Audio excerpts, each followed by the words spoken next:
But we're continuing to make our way through the book of Exodus. And last week, we did see that God leads his people into what we've called the Midian experience, right? These detours of life that lead us into places and seasons of obscurity, of humility, where it feels like you're hitting a roadblock, it feels like you're hitting a dead end.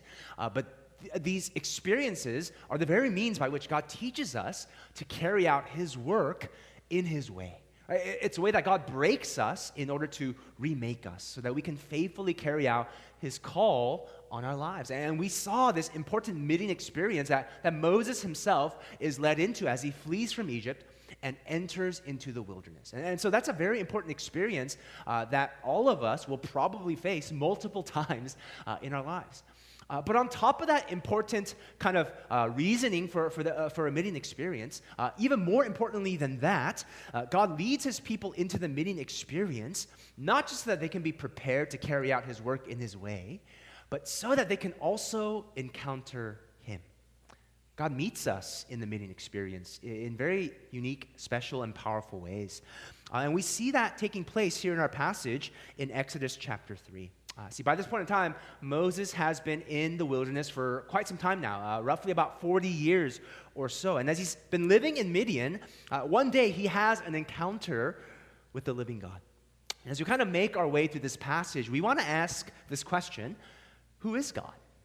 Who is God? What is he like? And that's really important to answer well, because how we answer that question will shape and determine so much about how we live our lives. There's a theologian by the name of A.W. Tozer. He was alive in the early and mid-1900s. And in his book, The Knowledge of the Holy, he says something very important and insightful. He writes in this book, what comes into our minds when we think about God is the most important thing about us. What comes into our minds when we think about God, our theology of God, our understanding of who God is, he says, is the most important thing about us. Now, before we kind of brush that off as a gross exaggeration, like as a crazy exaggeration, let's think about that. See, your beliefs about who God is will determine and shape the entirety of your life. What you think about God, the truth claims that you have about God, your perspective about God will shape everything about your life. It will shape how you spend your time, how you use your money. It will shape how you vote, how you relate to your neighbors. It will shape what you prioritize. It will shape how you live your life. See, the reality is that all of us, everyone here in this room, is a theologian, right? Theologians are not just these academics who have their PhDs and think about things about God all day long in their offices, but all of us in this room are theologians by the sheer fact that all of us carry certain assumptions, certain truth claims about who we think God is. And so the question is not, are you a theologian, but are you a good one? Is your understanding of God in line with who he actually is? Is your theology of God actually in line with what God has revealed to be true about himself? Right? The question, again, is not, are you a theologian, but are you a good one? And that's really important to get our theology right, because, again, what comes to mind when we think about God is the most important thing about us. And so, again, the question is, who is God? What is he like? And that's what we're hoping to explore as we go through our passage for today. And so if you have a Bible with you, if you want to turn with me to the book of Exodus, we're picking up today in Exodus chapter 3. Exodus chapter 3. And again, by this point in time, Moses has been in Midian for an extended period of time. He's settled down in this place. It's kind of home to him now. He's had a family of his own now, and he's taken on this job of shepherding his father-in-law's flock of sheep. And so one day, as a shepherd, he's kind of leading his flock out to pasture. He's on the far west side of the wilderness, and he comes to a mountain called Horeb, which will be important a few chapters later. But there at this mountain, Moses has a very interesting encounter. See, off in the distance, he sees this bush, and it's on fire. But the weird thing about this bush is that while it is on fire, it is not being consumed by the flames. Right, while it is burning up, it is not being burned up. And he sees that it's kind of interesting. And so he goes over to investigate, and Moses' intuition is correct. This isn't any ordinary bush. No, God has shown up to meet with Moses through this burning bush. And in this interaction, we see two very important attributes of God, two very important characteristics as to who God is. And these two things will seem seemingly incompatible, but they really get to the heart of who God is, of what he is like. And the first thing that we see here in our passage, number one, is that God is holy. God is holy. He is utterly separate. God is categorically different than anyone or anything else. He is in a league of his own. He's in a category of his own. He alone is the creator, and everyone else is creation. He is holy. And we see this in Exodus chapter 3, verses 4 through 6. It says this, now when the Lord saw that Moses turned aside to see, he's looking at the burning bush, God called to him out of the bush, and he says, Moses, Moses. And Moses said, here I am. And God said, do not come near. Take your sandals off your feet. Why? For the place on which you are standing is holy ground. And he said, I am the God of your father, the God of Abraham, the God of Isaac, and the God of Jacob. And Moses hid his face, for he was afraid to look at God. So here in Moses' encounter with God, we see that, first of all, God is holy. As Moses approaches God's manifested presence through this burning bush, he is told to stop coming any closer because the ground upon which he stands is holy ground. Now, to be clear here, it's not that the ground itself is intrinsically holy in and of itself, but rather in this moment in space and time, the ground is made holy because of God's holy presence. God is holy. And this is actually the first occurrence of the word holy in the Bible, kadosh.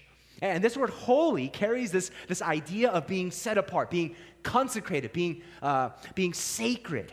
It's like if you've ever collected Pokemon cards as a kid. I know they're back in now and all the adults are spending lots of money on like reliving their childhood for whatever reasons. But if you've ever collected Pokemon cards as a kid, right, the vast majority of our cards, right, whatever, you can play with them, you can trade them, you can give them away to your friends. Maybe you kept them in a cheap plastic binder like I did or whatnot, right? But the special ones, right? Your Charizard, your Blastoise, right? Your Venusaur, right? Your Mewtwo, whatever it is, right? You had a separate case for those individual cards. And you would not let your friends touch them, right? You're not going to open it up and like, hey, here you go, you can take a look. No, like you don't trade with them, you don't play with them, right? You just keep them in their special hard case because in a very real sense, to you, these are holy. They're not like the rest of your other cards, right? These are special, set apart, consecrated, holy cards. See, this idea of holiness, we tend to kind of mostly think of it in religious terms, but this idea of holiness is really this idea of being separate, being set apart. There's a separateness that is being conveyed when it comes to the holiness of God. And this is true of God in two major ways. And the first word is going to sound like, what are you talking about? But this is true of God both in an ontological sense, I will explain what that means, as well as an ethical sense. An ontological sense as well as an ethical sense. See, ontologically, God is holy, meaning that there is no one else like God in his being, in his essence. No one else and nothing else shares with God in his divine nature. There's no one like God. There's no one else in all of creation who is like God. God alone is uniquely God.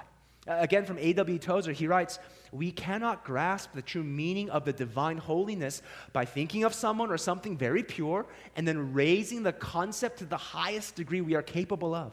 No, God's holiness is not simply the best we know. We know nothing like the divine holiness. It stands apart, unique, unapproachable, incomprehensible, and unattainable. See, we might think that to understand what God is like, we just need to think of the best person we know, right? That person, that guy, that girl, whoever it is, and we just need to multiply their good attributes to the nth degree that we can possibly imagine, and we think, okay, that's what God is like. God is like that kind person, but to the kindest degree. Or God is like that courageous person, but to the most courageous degree. And maybe that's kind of how we imagine God's holiness to be. But no, God's holiness is not categorized by anything that we can experience and understand in our own limited human framework, because ontologically, he's just categorically different than any one of us. No one shares in the same divine essence as God. God alone is God. So that's on the one hand, God is wholly separate in that sense. But also in an ethical sense, God is holy, meaning there is no sin from God. There is no sin in God. He is completely separate from sin. There's not even the slightest bit of wrongdoing. He does not even have the desire to sin. Sin does not ever cross his mind. It's not something he would ever consider in his holiness. God is absolutely pure. He has no evil thoughts, no evil intentions, no evil emotions, no evil actions. God is totally 100% pure. He is absolutely free from sin. He's just categorically different from us in an ethical sense. God is holy. He's utterly set apart. And in this encounter, Moses recognizes that. And he responds by hiding his face. See, fear grips his heart as he comes face to face with the holy God, as he encounters the one who is categorically different from him in every way. And he's just astonished by God's immensity, and he feels his smallness in comparison. And not just that, he's also astonished by God's perfection, and he feels all of his imperfections in comparison to that. He's just overwhelmed as he comes face to face with God. I just imagine that feeling that Moses is feeling in this moment is the same kind of feeling that one might have if you're kind of swimming in the ocean, and out of nowhere, just a 100-foot tall wave just rises in the sky and just engulfs you, and you are now just deep in the depths of this murky water. It's that feeling of being absolutely overpowered. Right, Moses feels this intense mix of emotions as he's brought into the holy presence of God. There's amazement and wonder and awe, but there's also this sense of terror and perplexity and embarrassment because he is confronted with the God who is utterly holy. Now, alongside this attribute of God, we also see another attribute that will initially seem very incompatible. See, God is holy, yes. And yes, while he is utterly separate from us, God is also near. He's also near. He is compassionately close. And this right here separates Christianity from every other world religion. See, in a paradoxical way, the God who is utterly holy, the God who is completely other, the God who is absolutely transcendent, that same God draws near in compassion. See, while God in his absolute holiness would have every right to ignore us, to shut us out, to condemn us, instead, he chooses to come close. All right, take a look at this paradox in Exodus chapter 3, verses 7 through 10. It says this, "And the Lord said, I have surely seen the affliction of my people who are in Egypt, and I've heard their cry because of their taskmasters. I know their sufferings, and I've come down to deliver them out of the hand of the Egyptians and to bring them up out of that land to a good and broad land, a land flowing with milk and honey, to the place of the Canaanites, the Hittites, the Amorites, the Perizzites, the Hivites, and the Jebusites. And now behold, the cry of the people of Israel has come to me, and I've also seen the oppression with which the Egyptians oppress them. Come, I'll send you to Pharaoh, that you may bring my people, the children of Israel, out of Egypt." Here we see that not only is God holy, but God is also near. God tells Moses that he has seen the afflictions of his people. He's heard their groanings. He remembers his covenant with them. And God's response to the suffering of his people is not indifference. It's not apathy. He's not some detached observer who cannot care any less, but rather, God is compassionately close. His heart is drawn to his people, and he's moved to act on behalf of his people. And therefore, God tells Moses, hey, here's what I'm going to do. I'm going to send you down to Egypt. You're going to confront Pharaoh, and you're going to lead my people out of their slavery and death. And I'm going to bring them into a land of their own that is flowing with milk and honey. I will be their God. They will be my people, and we will be together. God is compassionately close. And this is the great paradox as to who God is. The God who is absolutely holy, utterly distinct, completely transcendent, separate from us, is the same God who draws near. See, I don't think it's a coincidence that God chooses to manifest himself, to reveal himself to Moses in this burning bush. See, this bush that is on fire but is not consumed by the flames. This dual nature of this fire burning and yet not burning up points to the paradox of God's holy presence, which does burn with a holy splendor on the one hand and yet does not consume his people. See, when the holy God draws near, it is quite a mind-boggling paradox. But this right here is really what's at the heart of what Christians hold dear as the gospel. See, in the fullness of his holiness, God draws near to rescue sinners and to bring them to himself by stepping into humanity himself. Now, I know we kind of take this for granted, especially if we've grown up in the church, right? Jesus' incarnation, him coming to earth, right? Bearing humanity on our behalf. We know all this. But this is a staggering reality, that God would draw near in this way. I mean, just think about what it means for Jesus to step into humanity. For the very first time, he can experience what it feels like to be cold and hungry. He can know what it feels like to be thirsty. He can feel pain. He can grow tired. He can die. Someone who has known nothing but divine love and joy and acceptance will now experience rejection and hate and sorrow. Jesus leaves behind the glories of heaven and he steps into humanity, and he does so because the infinite chasm between us and God can only be bridged by God himself. And so he comes. This is our God, the holy God who draws near. There's two important implications that flow out of this. I just want to quickly point this out before we move on to the rest of our passage. Right? As I alluded before, A.W. Tozer says, what comes to our mind when we think about God is the most important thing about us. And that's because when we encounter God, not only do we get a clearer sense as to who God is, but we also get a clearer sense as to who we are, as well as what we are to do. We get a clearer sense of our identity as well as our calling. Right? Let me just tackle these things real quickly. First, identity.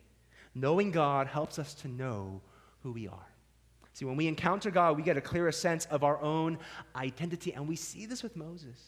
Keep in mind, Moses has been living in Midian as a foreign exile, wandering the deserts for the past 40 years. For all he knows, his family is dead, they're gone. He's left behind the only home he knew to come into this place where he is a stranger, a nobody. And in a very real sense, Moses probably thinks that his entire family lineage has now been cut off. Right? He's just kind of this floating individual in the middle of nowhere. But here God affirms Moses.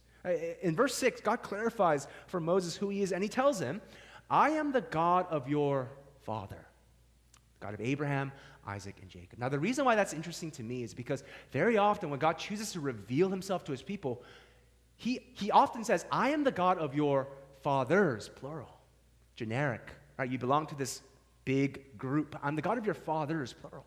But here, when God confronts Moses and he identifies for him who he is, he says to Moses, I am the God of your father, singular. This is specific. This is personal. This is directed at Moses himself. And by doing so, God is restoring Moses' identity. He's saying, you're not some anonymous exile in the middle of nowhere. You're not a foreigner just wandering around in the desert, but you have a history. You have a family, a community, a home. You have an identity. And likewise, when we encounter God, we too get clarity with our own sense of identity. For a lot of us, we struggle to know who we are. A lot of us are second-gen children of immigrant parents, and we're confused with our identity, whether that's culturally, vocationally, right? Do my parents love me? Right? We have a hard time understanding who we are. And so often we try to find our sense of identity in all kinds of other things, whether it's achievements, looks, career, education, good things, but we try to find our identity in these other things. But when we know God, we gain a greater clarity as to who we actually are. See, on the one hand, when we know God, we are kept from having an overly inflated sense of self. Right? Our pride, our ego, our delusions of grandeur dissolve in light of who God is, because when we know God, we see how far we fall short of his utter holiness. But on the other hand, when we know God, we are also kept from an overly deflated sense of self as well. Our fears, our shame, our failings, they dissolve in light of who God is, because God has drawn near to us. As a pastor by the name of Tim Keller puts it, he says, encountering God teaches us that we are more sinful than we could ever dare imagine. Right. On your worst days, you are far worse than you can ever imagine. And yet, at the same time, we are more loved and accepted than we could ever dare hope for. See, that's the identity-clarifying reality that confronts us when we encounter the holy God who draws near. Knowing God helps us to know who we are. Now, secondly, when we encounter God, we also get a clearer sense of our calling. Knowing God helps us to know what to do.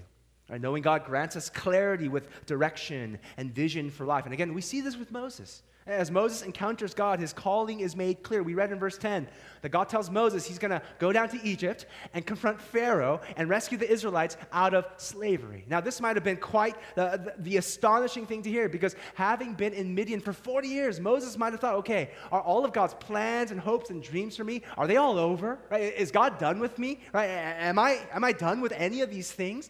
But here, God affirms the call that he has placed on Moses' life, and he makes clear what he wants Moses to do. And what a privilege that is, in a very real sense. God does not need Moses to accomplish any of his kingdom purposes. He can flex his power from on high without sending a single person, lead the Israelites out of Egypt without using Moses at all. And yet, God chooses to invite Moses for Moses' sake. And likewise, for us, our calling is always a privilege to experience God working in and through us. And when we get to know God, we get a clearer sense of our own calling. See, we will not truly know God's call on our lives until we know the God who calls. But when we come to know the God who calls, his heart becomes our heart. His vision becomes our vision. His priorities become our priorities. His plans become our plans. His call becomes our call.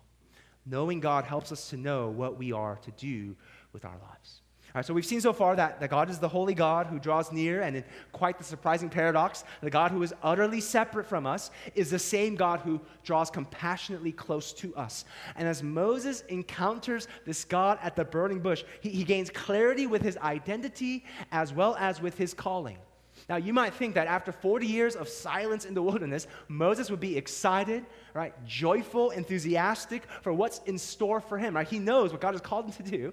But rather than feeling those emotions, Moses is actually overwhelmed and afraid. And we're going to explore this more next Sunday. But here, Moses actually pushes back on God with a bunch of questions. And the first question that he asks God is, who am I? Right? Who am I to go and confront the most powerful king on the planet, leading the most powerful empire at this time? Like, who am I to take on this crazy endeavor? And God simply responds by saying, I'm going to be with you. Don't worry about who you are. I'm going to be with you. Well, Moses fires back with another question, and then he essentially asks, okay, then, who are you, God? Right? You're going to be with me, but who are you? And God responds in such a beautiful way. Right, take a look at Exodus chapter 3, verses 14 to 15, as we wrap up our passage for today. God says to Moses, I am who I am. I am who I am. And he said, say this to the people of Israel, I am has sent me to you. God also said to Moses, say this to the people of Israel, the Lord, the God of your fathers, the God of Abraham, the God of Isaac, and the God of Jacob has sent me to you. This is my name forever. And thus I am to be remembered throughout all generations. Here, as Moses asks God, who are you? God responds by saying, I am who I am. Now, what a mic drop moment. I am who I am. See, by responding in this way, God is affirming for Moses once again that he is who he is, that he is the holy God who has drawn near. And he's saying, hey, Moses, do you know who I am? I am the eternal one who transcends all things. I stand outside of time and space. I'm not contingent or dependent on anyone or anything, not on you, not on Pharaoh, not on anyone. I am the uncaused cause. I'm the one who never changes. I am who I am. See, God is saying, I am the one who spoke all life into creation. I'm the one who formed the skies, who shaped the stars. I caused the sun to rise. I caused the rain to fall. I am who I am. God's saying, I am the one who stands alone. There are no other gods beside me. The entire Egyptian pantheon with all of their various gods, no, none of them even come close to who I am. I am who I am. God saying, I'm the one who called Abraham. I'm the one who called Isaac. I'm the one who called Jacob. I'm the one who led my people, the Israelites, into Egypt. I'm the one who hears their cries, who sees their pain, who remembers their covenant. I am who I am. And God is saying directly to Moses, I am the one who protected you while you were floating along the Nile as a little baby. I'm the one who brought you directly into Pharaoh's own household. I'm the one who led you into this wilderness in Midian. And now I am the one who's calling you to go back and to rescue my people out. I am who I am. God is leaving no doubt in Moses' mind as to who it is that is speaking with him. He's God. And that makes all the difference in the world. We have to know that God is God. He is who he is. So as we wrap up our sermon for today, let me just share a closing application. That is simply to linger in God's presence. To know who he is as you linger in his presence. See, when God invites you to know him, don't rush on too quickly. But slow down, stick around, linger and know that he is God. Going back to Moses' encounter with God at the burning bush, I find it so interesting that the thing that God commands Moses to do is to take off his sandals. Now, yes, in that culture, taking off one's sandals was a sign of showing respect. But God could have commanded Moses to show respect in all kinds of other ways, right? Why not just tell Moses, hey, bow your head, right? Put aside your staff, get on your knees, right? Set aside your cloak. Right? Why does God specifically tell Moses to take off his sandals? Now, here's just my guess, right? Don't take this as like the infallible interpretation. But here's my guess. See, when you take off your shoes, you're not in a hurry. You're not in a rush to get somewhere else. See, more than a command to show respect, I think this is God's invitation to linger. Be with me for a while. I want you to know who I am. And that same invitation is given to us today. But I wonder for many of us if we have such a hard time knowing God because we spend so little time lingering with God. So busy, so distracted, so on the go, so many other things that we need to attend to. And yet, God invites us each and every day to come and know him. More often than not, it's not going to be these crazy burning bush moments, but in those quiet moments of prayer, spending a few minutes in his word, conversation with a friend, enjoying a good meal, listening to good music, enjoying a beautiful sunset, whatever it might be, God invites us to linger. This past week, I got to experience that for myself. My son Caleb, he's 8 months, and so he's hitting his 8th month sleep regression, which means like he does not want to sleep very well, very much anymore. And on top of that, he's teething, and so he's in a lot of pain as he's forming these new teeth. And so usually he's a pretty good napper. He'll sleep anywhere from like an hour to 2 hours for his 2 naps each day.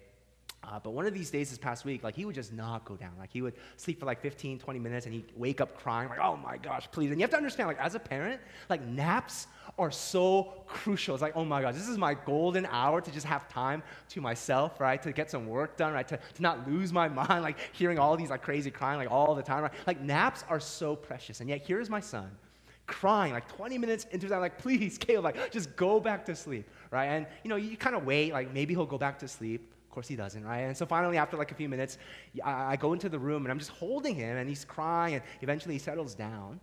And I'm like so annoyed because I got so much to do. I got meetings to prepare for, a sermon to preach, so on and so forth. But in that moment, I felt like God was just inviting me, hey, linger, Josh. You got nowhere else to go, right? You're holding your son in a dark room with the white noise machine running. Just linger. And for the next hour, I just held my son.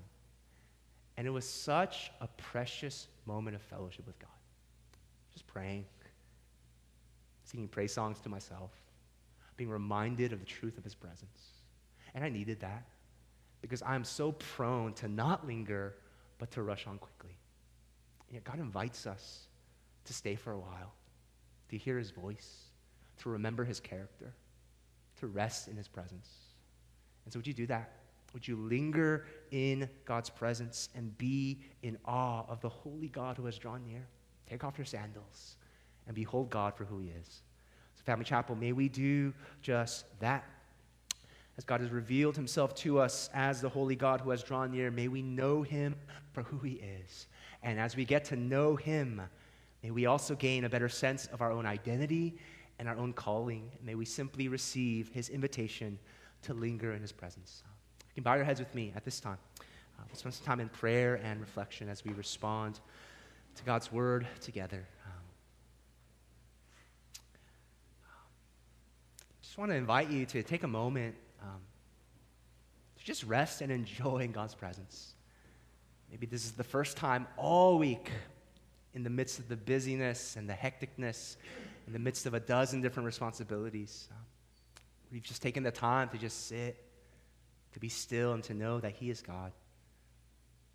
Just take this moment as an opportunity to do so, to look upon His face with confidence, knowing that, yes, He is holy, He is without sin, He's absolutely transcendent, but He has drawn near. And He invites you to just linger in His presence, to know Him for who He is. Let's take a moment to just do that, to enjoy His presence as we respond to His word together.